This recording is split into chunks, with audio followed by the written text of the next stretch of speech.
Hey guys, it's Caleb from Brickloaf, and today we're going to be reviewing set number 75005, the Rancor Pit from 2013, and set 9516, Jabba's Palace from 2012. So let's go ahead and get started. Looking first at Jabba's Palace, we have Jabba, and this is one of two Jabba figures that we have ever had, and this is the only printed one. This one came in 2012's Jabba's Palace set and in 2013's Jabba's Sail Barge, and this is the most recent Jabba, and those are the only two places to get it. He comes in three pieces, a top, a bottom, and the pin that connects them, which allows his top part to rotate, and you can raise and lower his arms, and they can hold minifigure objects just like a normal one. Underneath him, you can see there's plenty of spaces there to connect him. Mostly that just fits him in on the sail barge, it fits him in on the barge, but that also fits him on his throne. The set also included Han Solo in carbonite and his minifigure counterpart. That carbonite piece we have seen in a total of 6 sets, so it's not unique to this set. But that Han Solo figure is unique to this set, specifically his head. His hair and his legs also appear in plenty of other figures.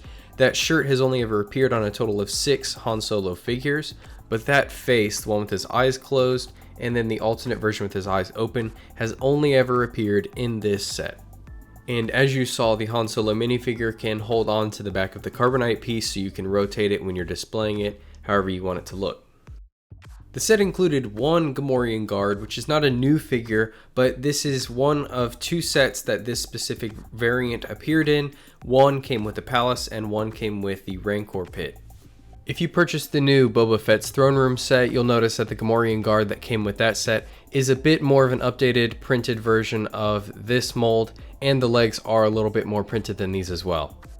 If you've watched my other videos, then you know that this is the same Chewbacca that appeared in so many other sets during this time. It is just a plain reddish brown torso and legs, no printing. And then the head mold only has printing on the bandolier and his nose. This one came with a pair of handcuffs because he's shackled in the movie. But other than that, this figure is the same exact that you see in 13 other sets and 4 pieces of Lego merchandise. Next up, we have Leia in her Bosch disguise. And this one is really cool because we have not seen this figure in any other set. This is the only set you can find it. The head does appear in 5 other sets. I think 3 of them are as Leia and 2 of them are from the Prince of Persia series. But this torso, legs, and headpiece have only ever appeared on this figure. What's really cool is that there's a lot of printing on the front and back of the torso, as well as on the front of the legs. I really like the amount of detail that's in the headpiece as well and how it's a unique mold. Next up, we have Bib Fortuna, another unique character to this set. Obviously his legs and cape have appeared in other sets, but his torso, head, and headpiece are unique to this figure. His head is single-sided because the back is open just a little bit with the headpiece there. The front is printed as well. The back of the torso is not printed. If you lift up the cape, you can see there's nothing back there, which isn't a big deal because I don't understand why sometimes they put printing on the back if they're just going to cover it up anyway. Once again, if you have the new Boba Fett's throne room set, you will notice that Bib Fortuna is different than this one. The last minifigure for the set is Ula. This character is really cool because it's that lime green color, and the legs, head, headpiece, and torso are unique to this set. They appear in no other figure in no other set. And the head is double-sided. You can see a little bit of the printing through the back there sticks through, but one side of the face is scared and the other side is a smile. There's a lot of printing on the front and back of this figure's torso and on the front of the legs. So all in all, I'd say all the figures are pretty well detailed and they look really great. Chewbacca's probably the most basic one though. And the last character that came with this set is Salacious B. Crumb. You may remember at one point they had a Lego magazine at the time where they had featured this character by putting him all over the magazine. I remember when they announced these sets, I have that magazine.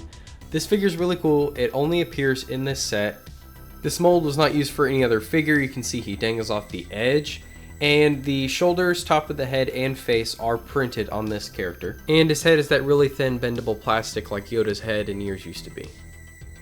Now, looking at the actual set, you can see that there's the main room and the entrance tower. We're going to go ahead and remove the tower and take a look at that. Inside, or wherever you choose to put it, there is a buildable Bomar Monk. This character you've probably seen in the old Lego Star Wars game, or it's a side character you may have seen in the movie. But you can see the inside here isn't too detailed. Up top, there's a place for a little weapon and a glass bottle. And at the very top, there is an opening for people to look out. They do have binoculars and another gun there. This is to kind of fill in some space because they did need to raise the tower higher, so they did make use of that. And on the front you can see the door here where they have the weapons up front and the eye that can pop in and out. You will have to provide your own R2-D2 and C-3PO, however. You are able to roll up the door. You can just lift it up and you can put a pin into the plate so that it'll hold it into place and keep it raised, or you can keep it down if you want. If you do want to lower it quickly, there is a little gear on the side. All you have to do is pull that back and it will drop the door back down. There are a lot more features, especially the ones that are harder to see in the main version of the palace. They've got tables out front and a lot of decorations all around. You can rotate it and look through the side where the entrance is. It is open. The back doesn't have a lot of detail. There is this large plate sticking out, and on the side you can see where it opens up at one point, and there's the Han Solo. Jabba's throne does move back and forth if you want to slide it in there and slide it out to get a better look. The roof just raises right off. It fits really well on there. I like how it doesn't slide off, and it also doesn't have to push down on any studs. The hinges that we saw earlier do allow the back of the palace to open up so you can see behind Jabba's throne. There is a little stovetop there with a flame, so it's for like food. It's a really weird thing to include there, but you can push it forward and backward. If it's connected to the palace, it will push Jabba's thing forward. And behind or underneath Jabba's throne is some money, a frog, and a little blaster. The back of the palace snaps back easily into place, and you can see me demonstrate how the stove is able to push forward and you can push back Jabba's throne to see what's underneath. One of the features that's best when it's combined is the ability to pull out this trapdoor and have a figure fall down below. When it's not combined with the Rancor Pit, the figure just kind of drops down a few studs but doesn't go anywhere. So it is nicer when you're able to include the Rancor Pit so the figure does fall down somewhere. Putting the roof back on, you may notice there's an axle with a red piece on the end, and you may be asking what that is. Well, if you flip around Jabba's palace, you'll see that they built in a flick fire missile into the roof. This was still the period when they were putting flick fire missiles in literally everything, and I think this is the worst feature of this set. It has no reason to be there. Jabba's palace was never blowing up Tusken Raiders or anything in the movie, so there's no reason for this to kind of detract from the overall look of the set. Moving on, you can easily reattach the tower back to the main section of the palace. The issue here is that you may notice that the tower is not as thick of a base as the palace. That will come into play later when we combine the two sets, the pit and Jabba's palace. There will be an issue with that. The throne does have pieces already arranged to fit Jabba, Oola, and Salacious Crumb on it. All in all, I think this is a really cool set. It came with some amazing figures because of all the printing and how unique a lot of them are to just this set. I think that it's really awesome how they included the ability to put this with the Rancor Pit because those two are so connected, and getting Boba Fett's throne room, I don't know if we're going to get one of these sets in the future. I think that if you're going to collect these figures or you're looking for this set, especially the Return of the Jedi version of it, I think that this is the best way to get it. I don't think we're going to be getting a Return of the Jedi Jabba's Palace anytime soon. Now, looking at the Rancor Pit that came out a year later, first you have Return of the Jedi Luke, and this figure is unique to this set in the sense that his legs and hair obviously appear elsewhere. His torso appeared on the desert skiff from a year prior to this set, so the same year as Jabba's Palace. And his head appeared the same year as this set, 2013, in the UCS Ewok Village. So on their own, both of those pieces only ever came in two sets, and they only ever appeared together. The smile with the open mouth and the smile with the closed mouth and the Jedi robe torso only appeared together in this set. The Gamorrean guard from this set is the exact same as the one that came in Jabba's Palace a year prior. There's no difference. The legs, torso, and head mold are the same.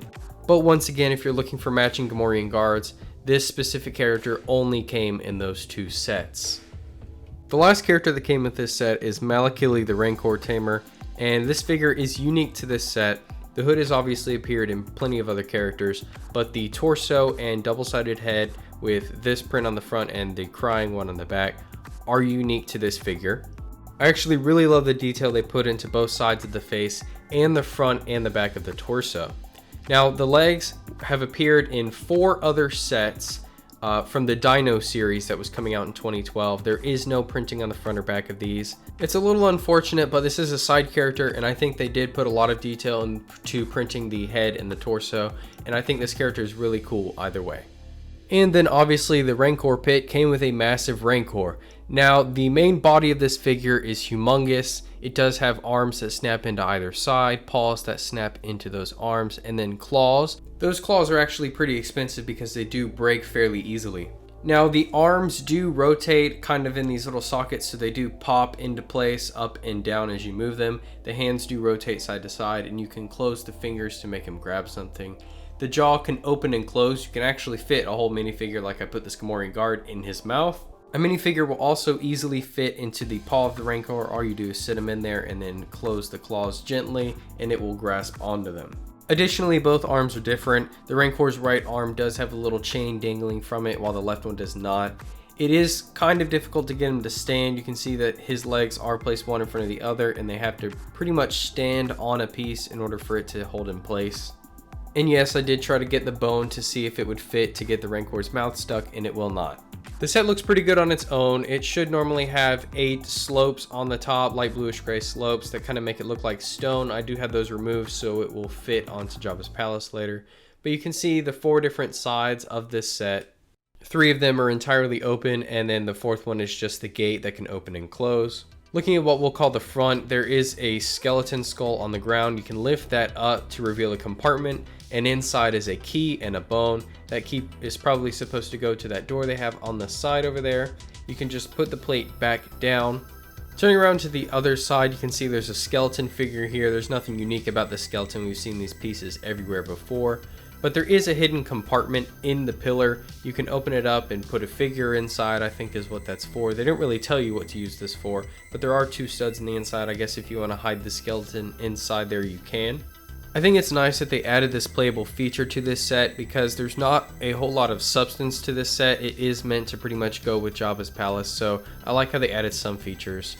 On the back, you can see there's a little red light where the door is. You can pull and push in these little axles here to hold the gate in place up top, or pull it out to release it and let it drop on the Rancor below if you want. The Rancor does fit through the opening there, and you can just drop it on him if you want like that. Now, the Rancor Tamer does have a little room, like where Luke walks out when he kills the Rancor. There is a little gate here, and inside it's got a pitchfork, it's got a key, and a bucket. Again, I think it's a good use of the limited space that they had with this set. Also on this side is a little container with a turkey leg inside. If you would rather feed your Rancor a drumstick instead of a minifigure, I guess you can do that instead. And when you're ready to play with the set, you have to gently airlift the Rancor through the top, and he does fit in that little opening. You can rotate him and have it do whatever scene you want to in the different sides, and he fits perfectly in there. You may also notice that the base of this set is built up in the same exact way as Jabba's palace. Again, the tower is not, so we'll look at that in just a minute. But I do think this set was meant to have Jabba's palace with it. It's really cool. It comes with amazing figures, especially the Rancor. This is the only place you can get a Rancor. But it really does feel like it's missing something without Jabba's palace on top. And when you want to combine these 2 sets, you will start by removing the slopes off the top of the Rancor pit, which I had already done.